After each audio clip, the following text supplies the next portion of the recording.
I need you to do something for me right now. I need you to stop. Just stop. Whatever you're doing, whatever weight you've been carrying today, whatever noise is running through your mind, let it fade for a moment, because I recorded this message for you, not for anyone else. For you. And I need you to hear it. I don't know where you are right now.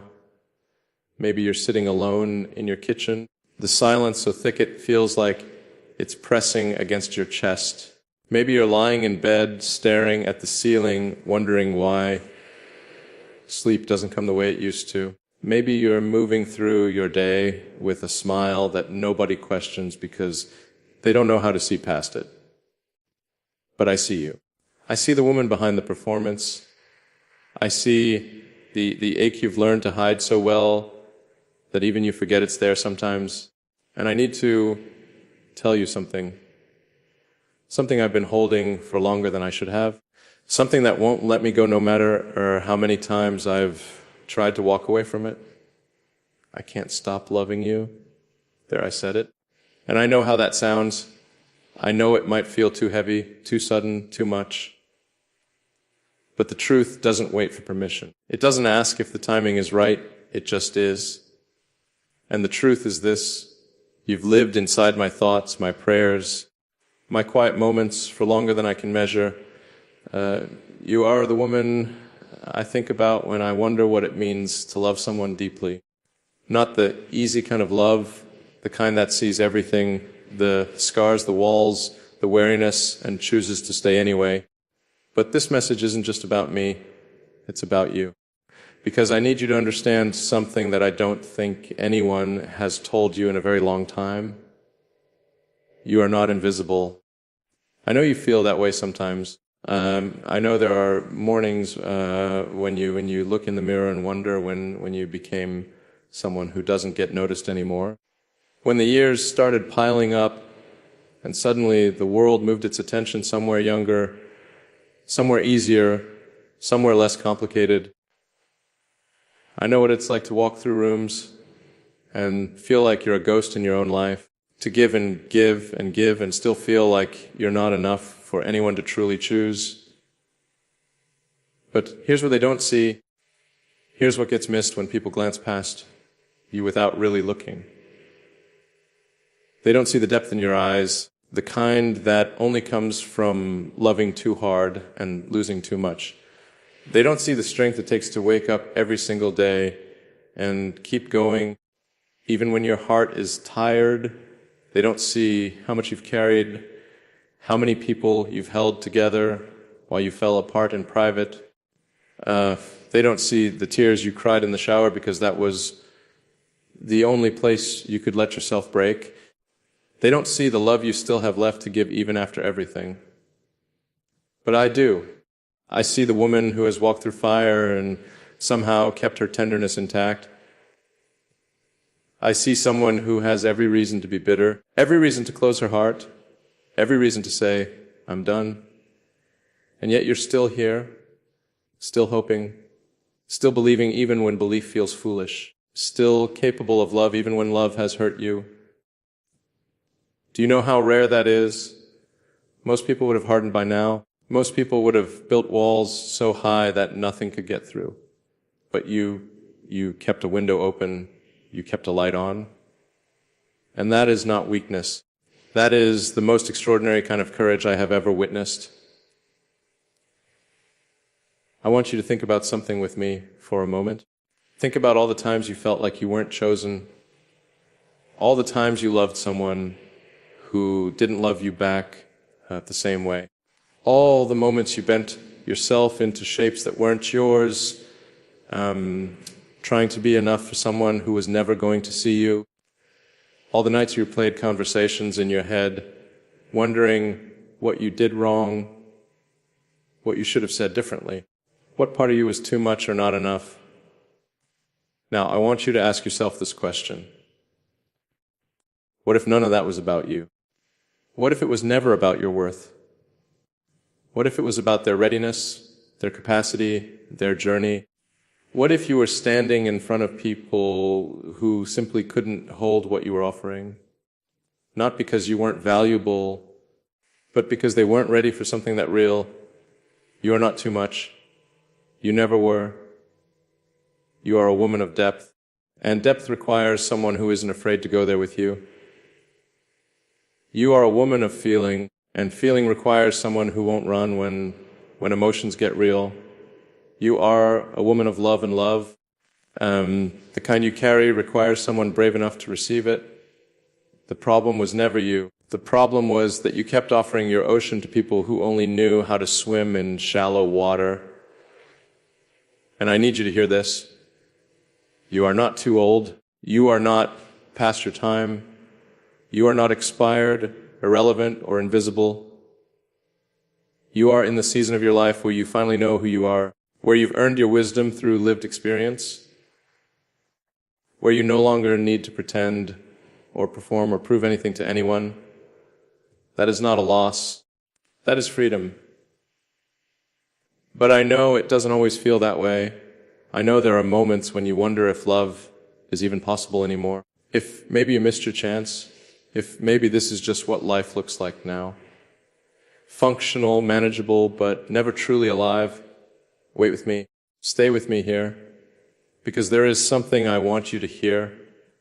And it might be the most important thing I ever say to you. Your story is not over. Not even close. The loneliness you feel right now, it's not permanent. It's not proof that you'll always be alone. It's a pause, a sacred space between what was and what's coming. And I know that's hard to trust when you're sitting in the middle of it. I know it feels endless, but this moment, this quiet, lonely, aching moment is preparing you for something you don't even know you need yet. Because the love that's meant for you is not going to look like the love you've known before. It's not going to be the love that left. It's not going to be the love that required you to shrink. It's not going to be the love that made you question your worth every single day. The love that's meant for you is going to see you really see you. It's going to meet you in your depth and not be afraid. It's going to hear your story, all of it, even the messy parts, and stay. It's going to choose you, not because you've perfected yourself into someone acceptable, but because you're exactly who you are. And here's what I believe with everything in me. That love is already being prepared for you right now. While you're reading this, while you're feeling unseen and alone, while you're wondering if anyone will ever truly know you, the universe is orchestrating something, timing you can't see, connections you can't force, a future you can't script. You don't have to understand it. You don't have to see the path. You just have to trust that you are held, that your heart, as tender and tired as it is still valuable, that the love you've been waiting for is also waiting for you. I'm right, I see you. And this is only the beginning of what I need to tell you. There's something I need you to understand about the way you love. Because I've watched you not in a distant way, but in the way someone watches when they're trying to memorize every detail, every gesture, every unspoken moment. And what I've seen is a woman who loves with her entire being, who doesn't know how to do anything halfway, who gives not because she expects something back, but because giving is who she is. And that has cost you so much. I know you've been told that your love is beautiful, that it's a gift, that someday someone will appreciate it. But what nobody tells you is how exhausting it is to love that deeply in a world that doesn't always know what to do with depth. How lonely it is to feel everything while surrounded by people who feel so little. How painful it is to keep offering your heart to people who treat it like it's ordinary. You are not ordinary, and I need you to sit with that for a moment. Not in an arrogant way, not in a way that separates you from others, but in a way that honors the truth of who you are. You are a woman who feels the weight of a room when you walk into it, who can sense when something is wrong before a word is spoken, who remembers the small things. The way someone takes their coffee, The story they told 3 months ago, the hurt they tried to hide behind a laugh. You notice, you care, you carry. And that is both your gift and your burden, because the world is full of people who will take that care without ever asking where it comes from, without ever wondering what it costs you, without ever stopping to say, are you okay? What do you need? How can I love you the way you love me? Have you ever felt that?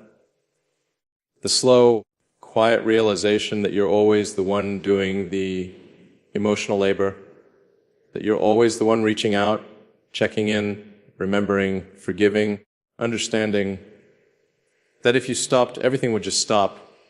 I see that in you. The wariness that comes from being the glue that holds everything together, the invisible work you do that nobody notices until it's not done anymore. The way you've learned to silence your own needs because other people's needs always seem more urgent, more important, more worthy of attention. But here's what I want you to know. Your needs matter. Your pain matters. Your loneliness matters. The tears you cry when nobody's watching, they matter. The exhaustion you feel at the end of the day, it matters. The dream you've been afraid to speak out loud because you don't want to seem selfish, it matters. You matter, not because of what you do, not because of who you take care of, not because of how useful or valuable or accommodating you are. You matter because you exist, because you are a human being with a beating heart and a beautiful soul and a story that deserves to be heard. And I know that's hard to accept. I know you've spent so long being the strong one, the reliable one, the one who has it all together, that you've forgotten you're allowed to fall apart. You've forgotten that vulnerability isn't weakness, that asking for help isn't failure, that needing someone doesn't make you less than. Let me tell you something about strength. Real strength isn't about never breaking. It's not about holding everything together all the time. Real strength is admitting when you're tired, when you're scared, when you don't have all the answers. Real strength is saying, I need help, I need rest, I need someone to see me. And you are strong, so unbelievably strong. But I want you to know that you don't have to be strong right now. Not with me. Not in this moment. You can let your shoulders drop. You can let your guard down. You can let yourself feel all the things you've been too busy to feel. Do you ever wonder why you still ache? Even after all this time, even after you've told yourself you're over it, you've moved on. You're fine. I'll tell you why. It's because you never really grieved. You never gave yourself permission to fully feel the loss. You packed it away, told yourself you didn't have time for it, and kept moving. Because that's what you do. You survive. You keep going. You take care of everyone else and push your own pain down until it becomes background noise. But pain doesn't disappear just because you ignore it. It waits. It sits in your body, in your chest, in your throat, in that heaviness you carry that you can't quite name. And every once in a while, it surfaces in a song, in a smell, in a memory that catches you off guard and makes you realize you never actually healed. You just learned to function around the wound. I want you to think about something. Think about the last time you truly let yourself be sad. Not the quick cry you allowed yourself before you had to pull it together. Not the few tears you let slip before you wiped them away and said, okay, I'm fine.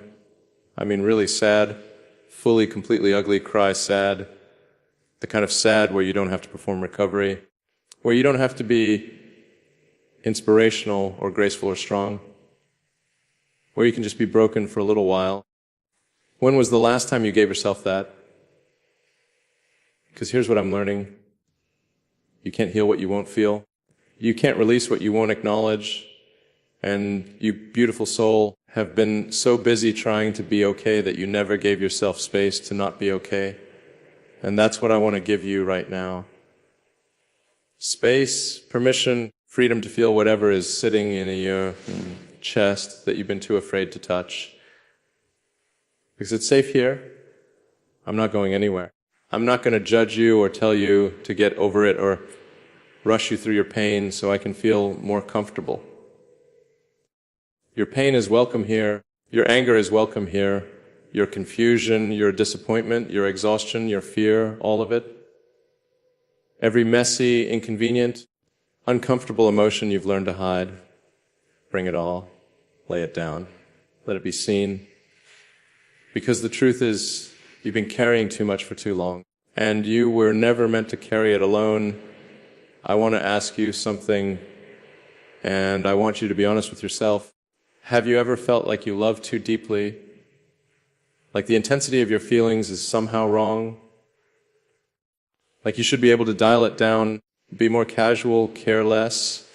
I've watched you try to make yourself smaller, to tone down your enthusiasm, to hide your excitement, to pretend you're less affected than you are, because you've learned that being too much scares people away, that showing the full force of your love makes people uncomfortable, that vulnerability gets punished. So you've learned to portion yourself out, to give in measured doses, to test the waters before you dive in, to protect yourself by pretending you care less than you do. But what if I told you that the right person won't need you to shrink, that the love meant for you won't require you to dim your light or silence your joy or apologize for the depth of your feelings? What if I told you that your intensity, the thing you've been taught to see as a flaw, is actually your greatest gift? Because here's what most people don't understand. Depth recognizes depth. The person who is meant for you won't be intimidated by how much you feel. They'll be drawn to it. They'll meet you there. They'll match your energy, not because they're trying, but because that's who they are too. And when you find that, when you find someone who doesn't need you to explain yourself, who doesn't make you feel like you're too much or not enough, who sees all of you and says, yes, there's more of this, that's when you'll understand. That's when you'll realize that you weren't broken. You weren't wrong. You were just standing in front of the wrong people. I'm right here. And there's more I need to tell you. So much more. I want to talk to you about something that I know keeps you awake at night. Something you don't say out loud because it feels too vulnerable, too raw, too much like admitting defeat. It's the fear that whispers in the quiet moments. The one that says, maybe you've already had your chance at love. Maybe it's too late now. Maybe this is just what the rest of your life looks like. And I need you to hear me when I say this. That fear is lying to you. But I understand where it comes from. I understand the mathematics you've been doing in your head. The calculation that says you're a certain age now and the world has moved on to younger versions, easier stories, less complicated hearts. I understand the way you scroll through your phone and see everyone else's highlight reels, the engagements, the anniversaries, the still crazy in love after all these years posts, and wonder what's wrong with you, why your story doesn't look like that, why you're still alone. I understand the mirror moments when you catch a reflection and notice the lines that weren't there before. The way your body has changed, the way you feel invisible in rooms where you used to turn heads, the slow, subtle shift from being seen to being overlooked, from being desired to being dismissed, from being someone's possibility to being someone's past. And here's what breaks my heart. You've started to believe that your value is tied to those things. That because the world's attention has shifted, you are somehow less worthy of love. That because you've accumulated years and scars and stories, you are somehow disqualified from the kind of love you still dream about. But let me ask you something. When you think about the person you are now, the woman you've become through all these years, all this pain, all this growth, would you trade her for who you were at 25? Would you go back to that younger version who didn't know herself yet, who hadn't learned what she's learned, who hadn't survived what you've survived. I don't think you would, because you know something now that you didn't know then. You know what matters. You know what's real. You know the difference between surface attraction and soul recognition. You know that pretty words mean nothing without consistent action. You know that chemistry without character is just a spark that burns out. You know that love isn't about perfection. It's about presence, patience, and choosing to stay when things get hard. You know all of this because you've lived it. Because you've been the one who stayed when others left. Because you've been the one who chose love even when it wasn't convenient. Because you've been the one who kept showing up, kept trying, kept believing. And that wisdom, that hard-earned, pain-forged wisdom, is not a liability. It's your greatest asset. Because the love you're ready for now isn't the love you needed back then. It's deeper, richer, more honest, more real. But I know you're tired. I know you've been waiting for a long time. I know there are nights when you lie in bed and wonder if maybe you should just stop hoping. If maybe it would hurt less to accept that this is it. This is your life. And you should just be grateful for what you have instead of longing for what you don't. And here's what I want to tell you about that. It's okay to be tired. It's okay to feel the weight of waiting. It's okay to have moments when hope feels foolish and faith feels exhausted. That doesn't make you ungrateful. That doesn't make you weak. That makes you human. But don't confuse wariness with wisdom. Don't mistake exhaustion for truth. Don't let the tiredness of waiting convince you to stop believing in what your heart knows is possible, because your heart hasn't forgotten. Even when your mind says give up, even when your body says I can't do this anymore, even when every logical part of you says be realistic, your heart still knows, it still believes, it still hopes. And that hope isn't naive. It's not foolish. It's not denying reality. That hope is a knowing, a deep cellular knowing that you are meant for more than this loneliness, that your story includes a love that sees you, that somewhere, somehow, the universe is still writing your happy ending. I want you to think about all the times you've been close to giving up on something and then something shifted, something changed, something you couldn't have predicted or planned or forced into being. Think about the times when you thought it was over and then a door opened, a call came, an opportunity appeared, a healing happened. Your life is full of those moments, isn't it? Those unexpected turns, those plot twists you never saw coming, those times when you thought you knew how the story would end, and then it surprised you. So why would love be any different? Why would this be the one area of your life where magic doesn't exist? Where miracles don't happen, where timing doesn't work in your favor? Why would this be the one story that ends with you alone? It won't. I know it won't. And I need you to start believing that too. But here's what I also need you to understand. The waiting isn't wasted time. This season of your life, this quiet, lonely, in-between season is not just a holding pattern until the real story begins. This is part of the story. This is where you're becoming the woman who's ready for the love that's coming. Think about it. What if you had met that person 5 years ago? Would you have been ready? Would you have known how to receive that kind of love? Would you have trusted it? Or would you have still been carrying the patterns, the wounds, the fears that would have sabotaged it? Sometimes we're not waiting for the right person. We're waiting to become the right version of ourselves, the version that's healed enough to recognize real love, strong enough to choose it, brave enough to trust it, whole enough to sustain it. And that's what's been happening in your silence.